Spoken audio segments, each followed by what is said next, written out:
Andreas Glanz, the legal representative of BMW Insurance Brokers Company Limited, shared his optimistic views on investing in China, expressing full confidence in the country's economy.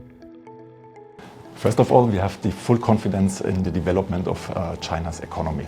Our vision is to provide world-class risk financing solutions to support BMW's core business. And BMW's core business is still producing cars and selling cars. So definitely we feel very, very honored that we are the latest very good example for this opening up of the financial sector of the Chinese government, and we appreciate all the efforts behind.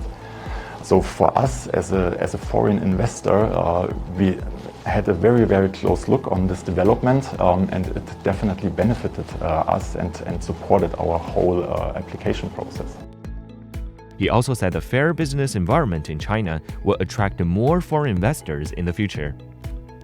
BMW is fully committed to the Chinese market, and as I said before, we have the full trust in the development of the China economy. So I believe with the opening up and with providing transparent and fair business environment, this will also in the future attract again foreign investors to invest their capital here in the Chinese market. I think for foreign invested companies, we have to have a very, very close look on China's rapid development and all the innovation, very, very fast innovation, what is going on here. So of course we have to catch up with that.